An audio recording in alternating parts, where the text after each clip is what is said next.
Hello, it's Jennifer McGuire, and thanks for stopping by.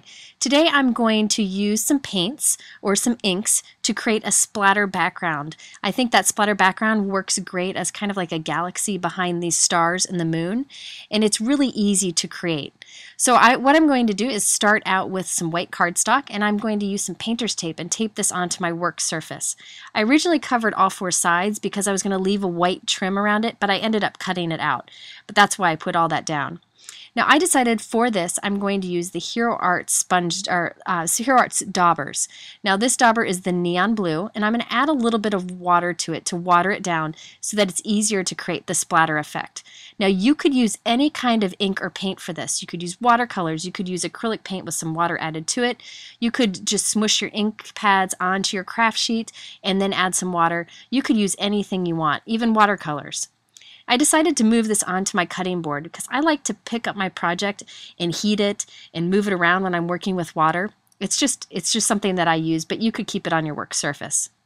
Now I was sure to heat set all those splatters before I moved on to my next color. The reason I do that is then I don't get any funky bleeding between the two different colors. I just like the clean splatter look. Next up is the Tide Pool color. This is a great kind of teal color. I added some water to it and I'm flicking it onto my paper also. Now I'm tapping the brush from above, but you could also tap it from below. Whatever works best for you, I encourage you to try different things. But this really doesn't make that much of a mess. If you're working on a craft sheet, it's really easy to clean up. So now that I heat set that color, I'm going to move on to grape juice. This one's going to be a lot darker than the others. If I wanted to, I could add even more water to make it a softer purple, but I really kind of like the dark. It's a nice contrast to the colors we already have. So I'm going to apply as much as I can to cover this area. Now after I did this, I decided I wanted the background to not be white. I wanted a blue background. I don't know. So after all this was dry, I heat set it. I'm going in with my ink blending tool and my Distress ink and Salty Ocean and adding a blue color to the background. Now I added more ink around the edges than I did in the center so that I ended up with like a glow look in the center. But that blends so easily with that ink blending tool, so I get a nice blue background. Now that we have a lot of color in the background, I thought it'd be fun to splatter some soft colors on top. So this is the Hero Arts Pastel Blue Dauber.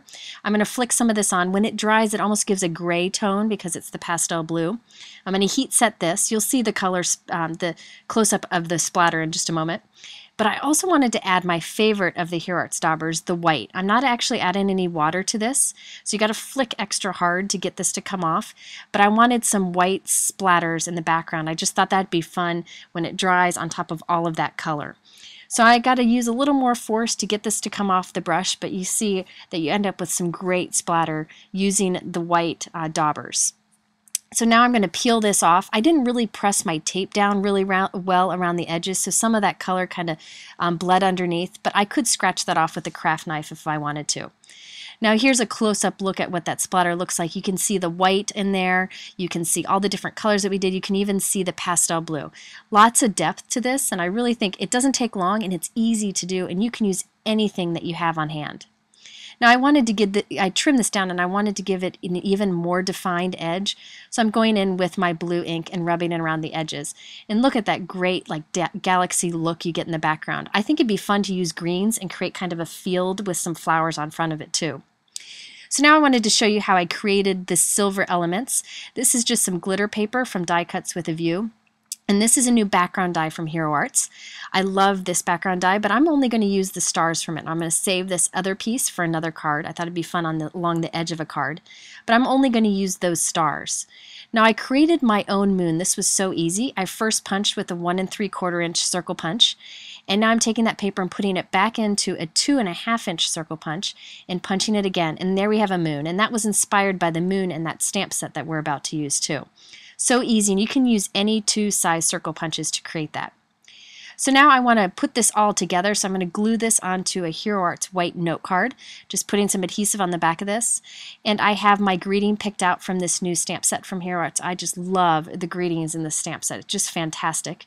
Stamp it with black ink on the bottom of a white cardstock piece.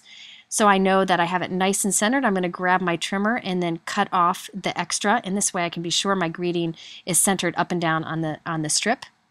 Now I'm just going to trim this down. I know I want to have this kind of tucked behind the moon and then ending on the edge of the paper that we created. So I trimmed that down, and now it's time to glue all this down. I'm going to use some foam tape on the back of my little moon here and also on the back of the greeting strip so they pop up from the background that we created. Now for my stars, I'm going to cut up tiny pieces of foam tape and put them on the back of the stars and scatter them along my card.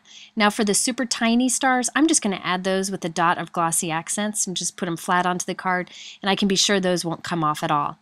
When working with tiny little die cuts like this, I like to use my quick sticks because it's got a sticky end that I can pick it up and put it onto my project with. It just makes working with these little guys so much easier.